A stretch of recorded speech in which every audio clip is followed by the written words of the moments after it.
Well, Jesus said, man can't live by bread alone, but by every word that proceeded out of the mouth of God, because it feeds the real you, your spiritual person. So with that being said, we're looking at the book of Nehemiah, not just for a history of how they rebuilt the walls of Jerusalem, although that interesting to me is fascinating, but we can gather from it lessons for ourselves today. What steps we can take to shore up the walls in our life and restore, our own spirituality. So we're going to continue those thoughts as we go through Nehemiah. When we look at the book so far, we've looked at 3 lessons. And when I say a lesson, we're not going by chapters. We're just breaking it down into sections. We first looked at the guy that cried about a wall. Remember that? Nehemiah heard about the condition of the city of Jerusalem. So he went into the king, asked for permission to go. It was granted. He surveyed the wall, and he made plans. He had a lot of vision, didn't he? Because he was just a cupbearer. And then we see that they put their mind to work, and we looked at the idea of working with those that work. Because not everyone will they? But we're going to see the number of people that came out of captivity today, if we get there. And it wasn't a large amount. But as soon as you start doing a good thing, what's always going to rise up? Opposition. So we have to learn how to deal with opposition.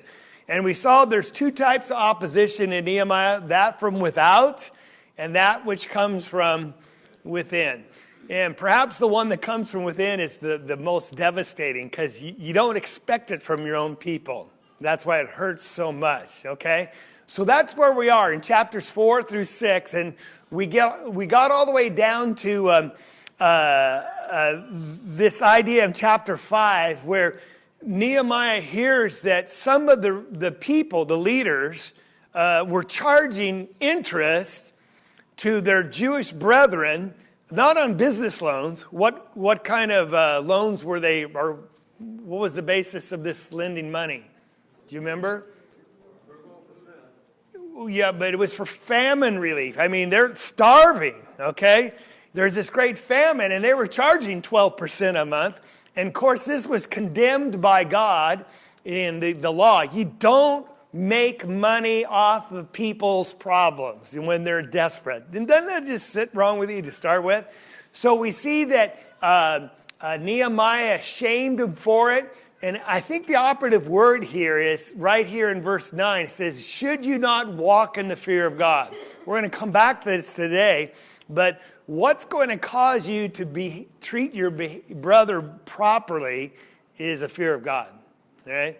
And so we'll want to talk about that. So they all agreed to stop charging it, to give the money back. Isn't it show repentance? And by restoration, that they would give the money back, they repay the interest, and they actually took oaths saying that we won't do this anymore. So he's trying to get some accountability. When you take an oath before God, that's a big thing.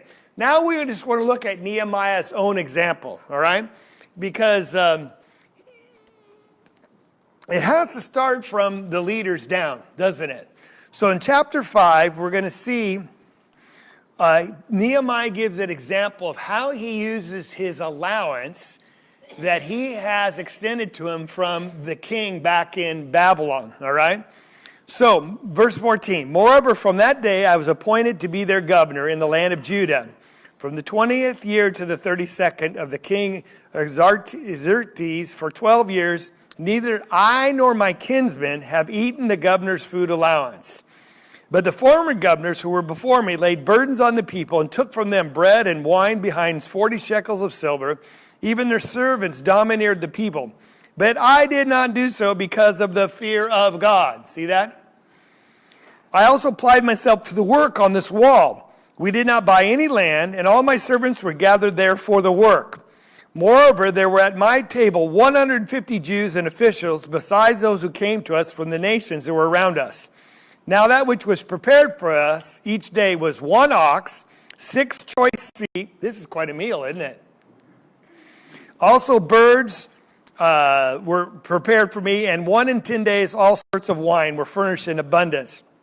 Yet for all this, I did not demand the governor's food allowance because the servitude was heavy on the people. Then he says, remember me, O Lord, for the good according to all that I've done for this people. Now, this is quite a marvelous example because when you are the president or the governor, what can you expect from the people? But a living, because where does the president live? Of course, a nice house. Would you want him to live in a nice house? If he's going to entertain people, don't want him in some rundown place. We want to show our best foot. Same with the governor. There's a governor's mansion. I don't even know where it is. Is there a governor's mansion? Huh? All right, good. And so, but when it came to Nehemiah, because of the current condition and the economic pressures they've had, just to stay alive, he said, I never ate the food that I was entitled to. Never did. So that means he provided for himself. Does that show quite a good example? All right? Who is a person in the New Testament that did not take that which was due him so people wouldn't say he preached for the money? Paul, 1 Corinthians chapter 9. He says, not because I don't have a right to it, but the Corinthians, he didn't trust them. They were so carnal-minded or immature spiritually, they would just start this talk like, oh, you're just preaching for the money. Because they already accused Paul of not being a legitimate apostle. And so sometimes it's wise not to take that which you're entitled to just to set an example. What's the second thing that Nehemiah did? What did it say in the text? Well, yeah, but he didn't take part of the allowance. Then it says they what? He didn't buy any land. So he didn't use his leverage or his opportunity to buy up people's land, especially when they're willing to sell it to get ahead. But then it said he applied himself to the work on the wall. Why is that significant to you? Yeah, lead by example.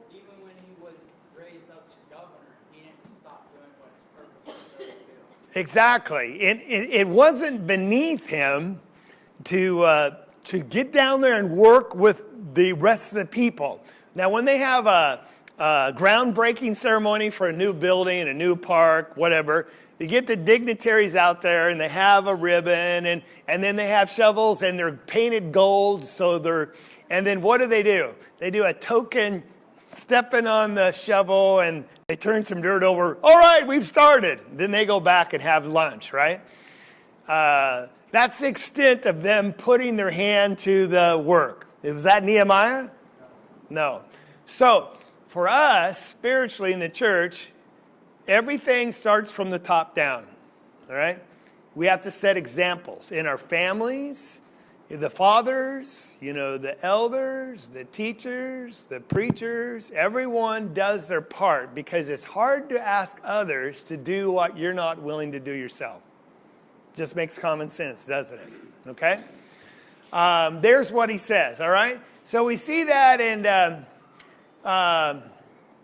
the other ones laid burdens. They domineered the people, but I applied myself to the work on the wall. Didn't buy any land, okay? And it's all because of what?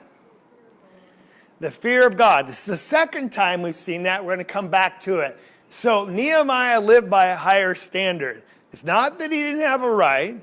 It's not that other men didn't set the precedent. But we don't live to the standards of the world. He lives to a higher standard, and it was what? The fear of God. And we're going to come back to that idea.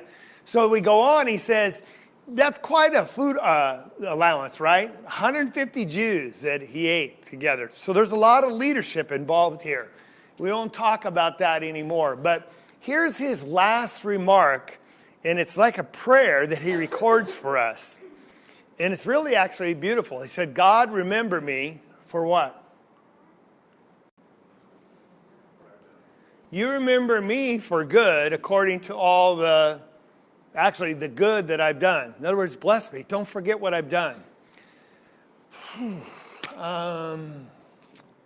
If you give, Jesus said, don't let your right hand know what the left hand is doing. Is Nehemiah boasting here for us to read about? I hear a no. Well, then what is he saying this for? I'm sorry? Well, he's recorded. This is his biography. It's for our edification, that we might learn to have the same kind of mindset that he did. All right. Some people have criticized him for putting this in here, but they miss his point altogether. But he is making great sacrifices for the people, isn't he?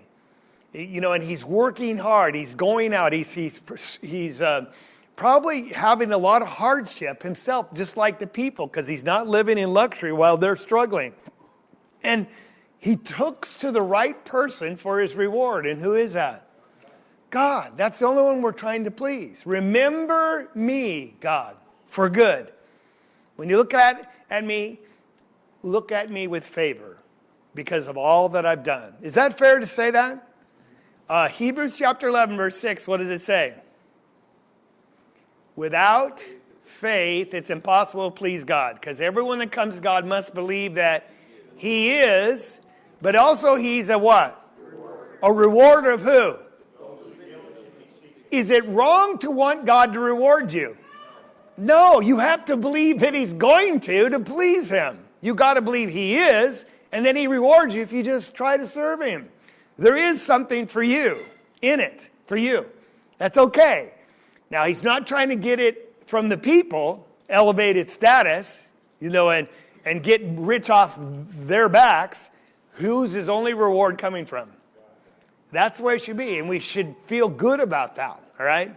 Yes? Well, you just have to contrast this example versus the Pharisees and the Sadducees and the scribes did all their things seen of men. Yeah. God said they already have the reward. Yeah. They have the acknowledgement of men. Yeah, exactly. Now, we could talk about this a lot, but I'll just say this. Please, as Christian leaders and as Christians out in the world, let's never act in such a way that is intended to draw attention to ourselves. That's not Christ-likeness. All the attention should be directed towards Christ whom we serve. To him be the glory. Because whatever you do and were to do, do all to the glory of God. All glory for anything we do should be deflected to Christ, right? And nothing should stop here. Now, I know this is tough because sometimes when you do well, people are going to thank you and think well of you. Is that wrong? No, it's not wrong, but don't do it with that purpose in mind. Because when you do good things, some's going to come your way. That's just the nature of the world. But don't ever do it for that purpose. And that's tough because it's hard to manage fame. It's hard to manage success. It's hard to manage attention from other people.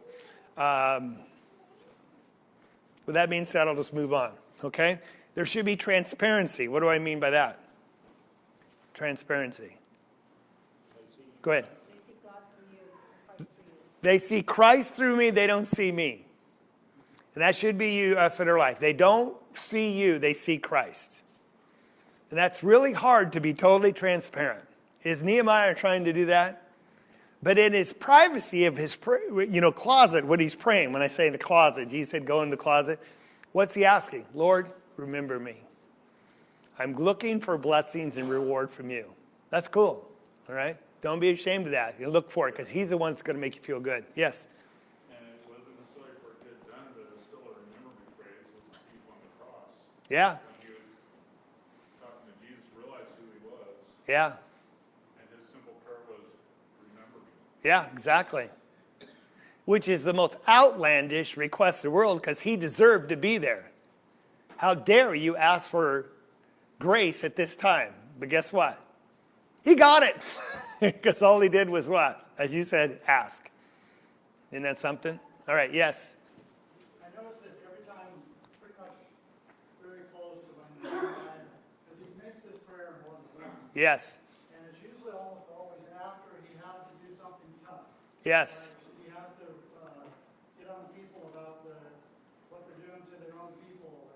And another time it's things at the Sabbath, that they were violating the Sabbath. Every time that he has to do this, he always says that prayer. Yes. And God, remember me for the good things that I'm doing. And it's probably more out of his own guilt for having Yeah.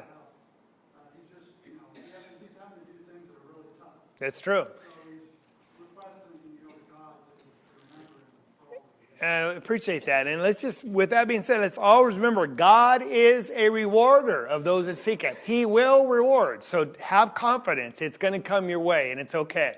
So now chapter 6, the opposition continues, and we're going to see the plots of some of the enemies from without. And one person described this way: there's intrigue, innuendo, intimidation, and infiltration. Well, we'll try to make sense of that as we go through this chapter. But we're going to be introduced again to Sanballat, Tobiah, Geshem, and the Arab. And that's in verse 1. We've heard of these guys already. And then he says, to the rest of our enemies, they had heard that I had rebuilt the wall, and that no breach remained in it, although at that time I had not set up the doors and the gates. So now they're upset. They've been trying to kill, to disrupt terrorist attacks, but they've set guards. Remember, they worked with one hand on a sword, and the other hand using a tool, all right? So Sanballat the Geshem sent a message to me saying, here is, well, how deceptive they are. Come, let us meet together at Chepharim in the plain of Ono. But they were planning to harm me. So the whole thing is, let's get together and work out our differences and have some kind of agreement. And, you got the wall done. Let's just agree to live together in peace. Now, it sounds like a good overture, but Nehemiah has discernment. He realizes everything's not the way it seems, especially when it comes to your enemies. All right? So I sent messengers to them saying, I'm doing a great work and I cannot come down. Why should the work stop while I leave it and come down to you? This is almost like get lost, right, buddy? Now we'll come back and talk about that. So they sent messages to me 4 times in this manner, and I answered them in the same way. All right? So I think it's really kind of funny what happens here. They plot, and these guys, and they send this message. Proverbs says this: faithful are the wounds of a friend, but the kisses of an enemy are deceitful. Does it look like they're trying to kiss up to him right here? Don't trust him. And he's smart enough not to fall for it. So Nehemiah says no to oh no. It's nice. You like that? All right. And what is his answer? What's the basis of it? He stays focused, doesn't he? He's not going to be distracted by this sideshow of people that have no part in the work. We read that earlier. That have been his enemies. And now they want to make peace. I'm sorry. I'm busy. And I'm not going to be distracted. Keep your focus on what's important. I'm involved in a what? Not just a work. A great work.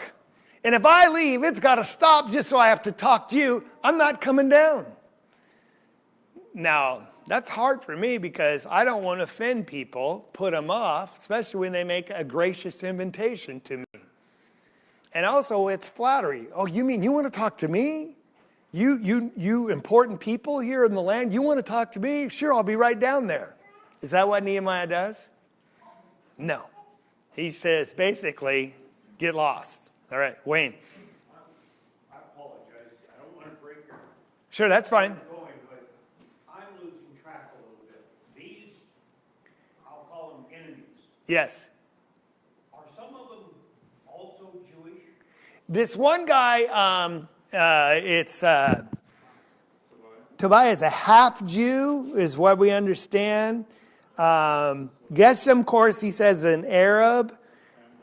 And Sanballat, I can't remember. It mentions him later in the book, but I don't remember his exact. So. Also, Noadiah, the prophetess, she's mentioned. Is she a prophetess for the Jewish? Well, you mean coming up later? In 10? Yeah. Yeah. We're going to see, they're going to be called pseudo prophets, like because they're hired. So they're not real prophets. So it's not other Jewish sections Per se, no. trying to stop what he's doing.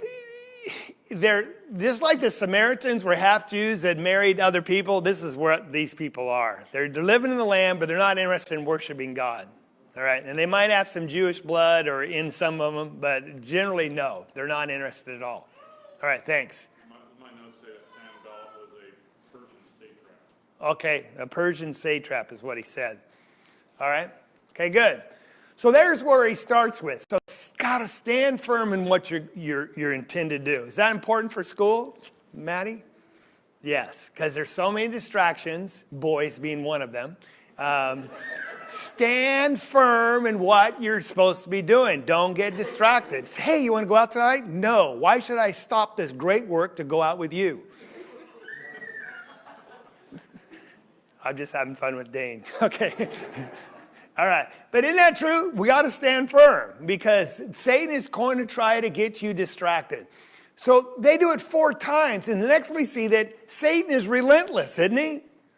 I mean, it's one thing to say no once, but we'll say it's okay, I quit. No, he comes back again and again and again. How many times was Jesus tempted? 3 major times, but then it says many other temptations Jesus suffered there by the hands of Satan. All right? Satan is not going to quit. So just when you think, oh, it's okay, I'm over it, he's going to come back at you again. So if he's relentless, what do we have to be? Persistently standing in focus. Because as soon as you let your guard down, it's over. All right? It's over. Yeah, remember Far Side, Gary Larson? Here's 2 deer. And are those deer? And this guy, look what he has on his chest. A bullseye. It says, that's a bummer of a birthmark, Hal. You know, because... Why do I say that? Who does Satan want to take out first? The leaders in anything. I mean, yeah, he'd like to pick off the individuals in a congregation one by one. But, for example, if he can take out the preacher by some terrible sin or whatever, is that going to devastate the whole congregation?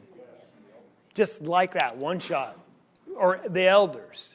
Someone that is in a leadership role is found out to be doing something terrible, whether it's embezzling money or in some immorality. That can destroy a church. It's happened over and over, just that quick. And that's Satan's job. So every leader has a bullseye on them, and Satan knows that. Every husband has a bullseye on his back because Satan's trying to take you out so he can destroy your family. And it just takes one slip up, one act of immorality. And you say one indiscretion. No, it wasn't an indiscretion. It was sin. But it just takes one drinking episode where you got drunk and then you got a DUI and you killed someone. It just takes what? One. And you think, well, Satan's not after me. If you lead anything, he's after you.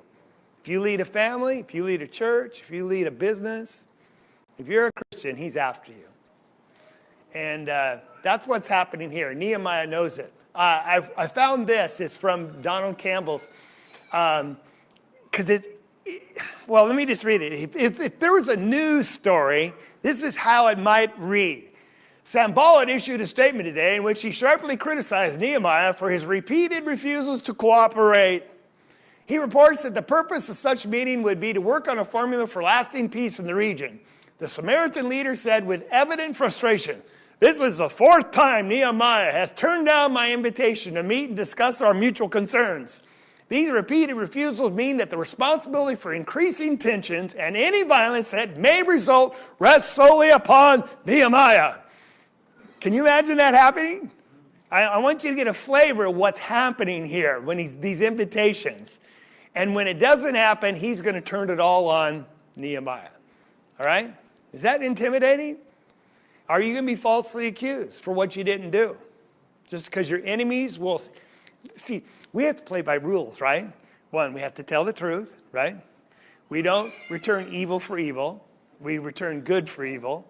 So we can't lie. We can't retaliate. We don't seek revenge. What can the enemy do? They can lie. They can slander. They can set traps. They can acts of aggression. They can be evil. They can do anything, right? It's unfair, but that's okay because we have God on our side. And that's what's happening here. And we have to realize that. So the fifth time they come back and they say, it is written, reported among the nations. And Gashmu says that you and the Jews are planning to rebel. So this is the fifth time. And they come with a letter. You're planning to rebel. Therefore, you're rebuilding the wall. That's why. You're going to rebel against the king of Persia. And you're going to be their king, according to these reports. And you have appointed prophets to proclaim in Jerusalem concerning you, saying, he's a new king. So they're accusing Nehemiah of handpicking people to be prophets who will lie as though they're a prophet of God, saying, God has picked you as the new king. And so now be reported to the king according to these reports. So come now, let us take counsel together. Now what's he doing to Nehemiah? I got this letter, and here are the accusations. You're planning to rebel. You want to be a king. You have fake prophets. So let's talk. What's he doing? Yeah, he's threatening, actually with blackmail, with these lies. I'm going to send this to the king if you don't come down and talk to me right now. Now, is this serious? Is any of it true? But it doesn't matter, because just making the accusation makes it true in the majority of people's minds. Does that happen in politics or anybody? You just accuse someone of doing something wrong, and everyone believes it, even though later it's shown not to be true. Yes? I just love the beginning of that. The English word, ESV, Oops. says it slightly differently. It's written, it's reported among nations, and yours has Geshem, and mine says Geshem. And Geshem also says it too. I don't know who Geshem, Okay. Geshem is, but it's like, what? He says it, it must be true. Okay. Yeah. I don't know who that guy is, but it's like E.F. Hutton or something. Those two are the same person. Same person. Yeah. All right. Okay. So that's what he's doing here. And so what does he do? Then I sent a message to him saying, it's just simple. Such things you are saying have not been done, but you're inventing them in your own mind. Whoa. You see, basically, what's he calling him? A liar. Oh, that's not politically correct. You know, he said, well, you're not really speaking accurately about, no, you're a liar. This is a lie. You're making these things up. Then he says, for all of them were trying to frighten us. See, Satan knows this. Fear will cause you to do one of three things. Some say four. Fear will cause you to fight, or freeze, or flee. Right? So when you scare people, sometimes they fight to defend themselves, but often they just freeze. We can't do anything because we're in trouble, or they'll run. That's what he's trying to do. You're trying to frighten us. See, Nehemiah's on top. So I know this game. I understand it. Thinking they will become discouraged with the work and it won't be done. He's trying to stop the completion of the wall by accusing them to the king, because the king would send armies, is the idea. Nehemiah's not going to have anything of it, because he has letters of authority from the king, doesn't he? All right? But now, what does he do? Remember, consistently, what does he do when there's a problem? He prays to God. And I just encourage you to think about this. Anytime there's a problem in your life, the very first thing you do, not before you call anyone, before you sit down and cry, just pray to God. Right? He said, oh God, strengthen my hands. It's going to be tough. Strengthen my hands. So, we're fine then. We're not done. Then I entered the house of Shemaiah, the son of Deliah, the son of Mehetabel, who is confined at home, saying, let's meet together in the house of God. And what's the house of God? The temple. Ezra had rebuilt it. All right? Let's meet within the house of God, within the temple, and let us close the doors of the temple, for they're coming to kill you, and they're coming to kill you at night. So this fella is pretending to be an ally of Nehemiah and says, uh-oh, you're in trouble. They're coming to get you now, let's hide in the temple because it's sanctuary there. They're not going to enter the temple. You'll be safe. Sound good? There's a problem with that. What is the problem? Nehemiah's not a priest. So what? No one goes in the temple, and anyone that goes in the temple other than the priest is to be put to death. All right? That's the law. Numbers chapter 18, verse 7.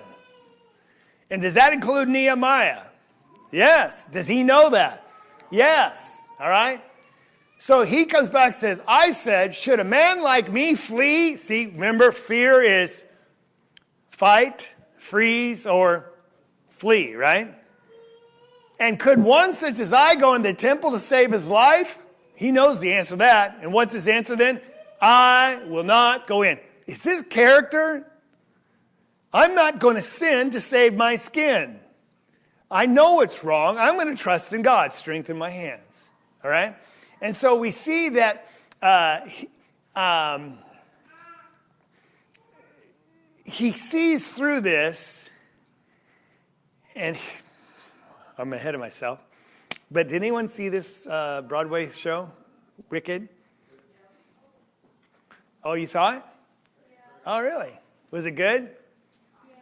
Now, the whole purpose of this show is to make enemies appear as friends, because these are the untold story about the wicked witches. And in the end of this Broadway show, you end up rooting for the good witches? No, you end up rooting for the bad witches. Does Satan do a good job about that? Turning you around so you end up rooting for the bad guy? Now, how many times you watched a movie and you're rooting for the bank robber or you're rooting for the gunslinger, and you have to step back, wait a second, what am I doing? I'm rooting for the bad guy. And I mean, they're immoral, they're murderers, but yet I have some affinity to them. I want them to be success or get away. Something's wrong. And what happened? It's so crafted that it sucks you in, and it pulls on some emotions or something in your life, and you go, yeah, go for it, you can do it. And wait a second, we should be doing the exact opposite. Is that what's happening here? Is this guy really a friend of Nehemiah? No. And if we're not careful, we're going to get sucked in rooting for the wrong people for the wrong reason. And that's what happened here. So Nehemiah, he sees the trap. He realizes, right here, I skipped over it, I'm sorry. Then I perceived, perception. Said, don't be fools, but wise. Surely God had not sent him. But he uttered his prophecy against me because Tobiah and Sanballat had hired him. He was a hired gun, a hired prophet, right? He was hired for this reason, that I might become frightened and act accordingly and sin. So they might have an evil report, or they could reproach me. See, Nehemiah broke the law. He went in the temple. They're trying to destroy him spiritually. Now, how did he become aware of this and figure this out? Doesn't say. He perceived it. Maybe he just put two and two together, understood what was going on. Are there a lot of people that come to you in the name of Christ and tell you a lie today?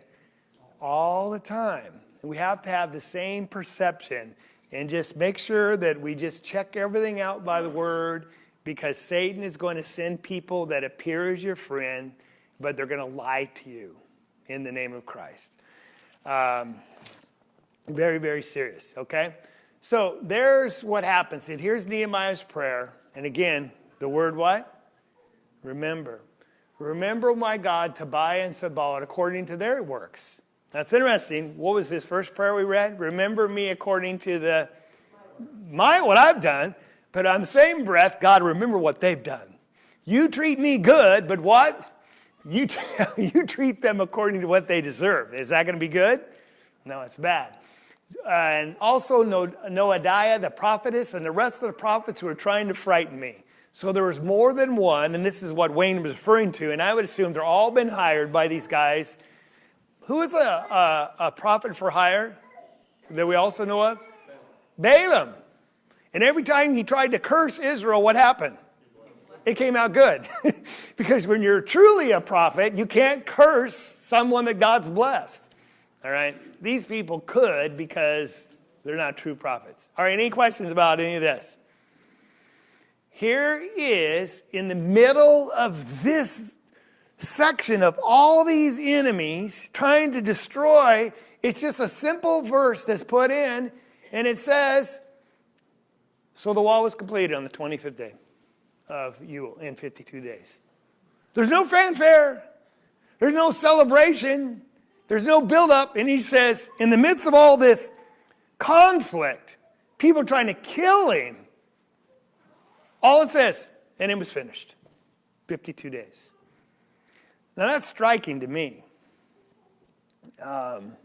We already noted he spent more time in prayer before he started building, 2 months or 4 months, than it took to build the wall, 52 days. We also noted that this wall was 2 miles long, 30 feet high, 9 to 12 feet wide. This was a huge undertaking, 52 days. And why did they get it done in 52 days? Because the people had a mind to work. And God blessed them. What can you get done in 52 days? Build a 2-mile wall.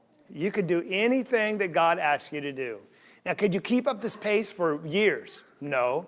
But there's a time to work, and then there's a time to rest.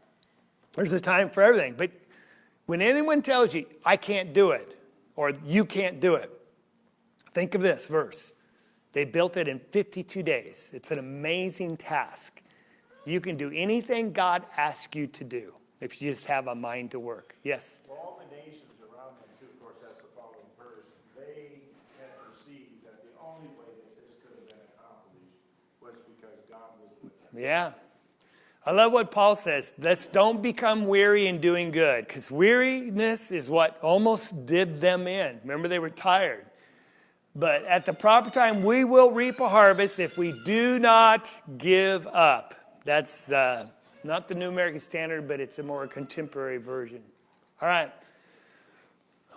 Here it is, what you just said. I'm sorry this is over. But when the enemies heard of it and they saw all surrounding it, their confidence, for they recognized this work had been accomplished with the help of our God. Who gets the glory? God does. All right. Can I go through chapter 7 just like this? Okay, look at it. What do you see in chapter 7? Genealogy, yes. All right, these are going to be a listing of all the people that returned from Babylon. Did they all leave Babylon? The old stayed. The people that maybe were just too enmeshed in the lifestyle there, because they've lived there 70 years, they didn't all come back. But the ones that did come back, and we're going to see the total number at the end of this section, they're the ones that built the wall. They were brave pioneers. They're like people on the Oregon Trail, going back hundreds of miles to this desolate place with enemies around to rebuild the walls of Jerusalem. So that's what we're going to see in chapter 6 or 7, all right? And we're going to learn 4 things. Worship matters to God, character matters to God, people matter to God, and gifts matter to God. We'll get through 2 of them, then we'll finish, Lord willing, next week. So now the first thing that he does in chapter 7, verse 1, the walls are finished. We got to guard them. Because the enemies, are they going to relent just because the walls are built? No, they do provide protection. But he says, when the walls were built, I set up the doors and gatekeepers and singers. Oh, sorry. And the Levites were appointed. Then I put Hananiah, my brother, and Hananiah, the commander of the fortress, in charge of Jerusalem. For he was a faithful man and feared God more than many. Now, what jumps out at you about the people that are put on the wall? 2 things. He put gatekeepers. Okay, I'm good with that. The people let in, people in and out. But then what? Singers and what? Priests. Why are they on the wall? God built it. But why are they on the wall? What are singers' jobs to do? To sing. When the temple was dedicated, they trained singers for that big ceremony, and they all worship God in song. What do Levites do? They offer worship. So what happens on the wall? It's a place, an opportunity to worship. Now, people have talked a lot about this, and they write about it, like, what is going on? What's the purpose? But is this wall just to give them protection so they can economically flourish and be rich on the earth? Or is this wall to protect the heavenly city of Jerusalem and the temple so they can start worshiping God like they always have and be the people that God has asked them to be? See, it's not about just civil defense. It gives them an opportunity to be the people of God and worship Him like He's asked them to do that. And so it's interesting. They put singers, and so they must be singing on the wall to remind people, thanks be to God for what He's done for us. And then we've done this, and God's with us, and we're going to give Him the praise and glory and the honor because we live for Him and not for ourselves. So I would understand that's why they're doing it. Now, who's put in charge? Hananiah. Not just because he's Nehemiah's brother, but there's two reasons. What are they? Faithful man and what? See, not only does God worship matter to him, when you have accomplishment, success comes your way, the very first thing you should do is thank God and worship Him. And not only does that, character matters to God and who He's going to use. And I'm going to end on here because when it comes to this man, Nehemiah's brother, we see two things. First, faithfulness. He was trustworthy and dependable. That's what this idea of faithfulness means. He was faithful.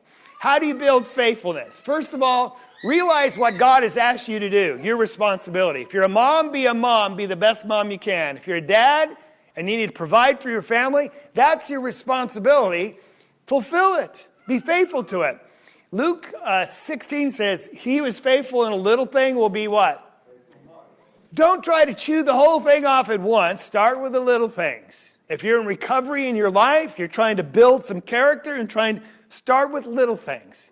And when I say little things, when you give your word to someone, what should you do? I had an appointment with a guy today, and it was outside the church, and I drove across town into West Salem to meet him, and he never showed up. You know, that's so frustrating, but you expect it in the world. But God never tolerates that among His people. Because when you tell someone you'll be there, you have given them your word. And when you don't manage your time and you don't show up, you're proving yourself not to be dependable. So manage your time, honor your word, and stay focused. Here's the last thing, because we saw Nehemiah, fear of God, fear of God, fear of God. This guy had more fear of God, what did it say? Than many. Some people fear God a little. Some people fear God not at all. Hananiah feared Him a lot. And now people try to water down fear of God. Oh, it's just respect and reverence. No, it's dread. It's fall on your face when you realize who He is, that you cannot stand, and you're afraid to your core. If He could speak the world into existence, just like that, and you're in front of His presence, should you be fearful? People do not understand how great our God is. Realize who He is. And the worst thing you could do is displease Him. So you're deathly afraid of displeasing Him in any way. That's fear of God. Because I want to honor Him. I don't want to displease Him. That's what causes people to be pure and keep from sinning, because they're scared to death of displeasing God. And then because of that, they become passionate. What can I do for you, God? What can I do? What can I do? Because there is reverence. There is respect. What can I do to please you? Because I know you're a loving God, a compassionate God, and you are my life. That's a little capsule of what it means to have fear for God. It changes your life when you have it. All right, we'll stop right there. That's men of character, okay?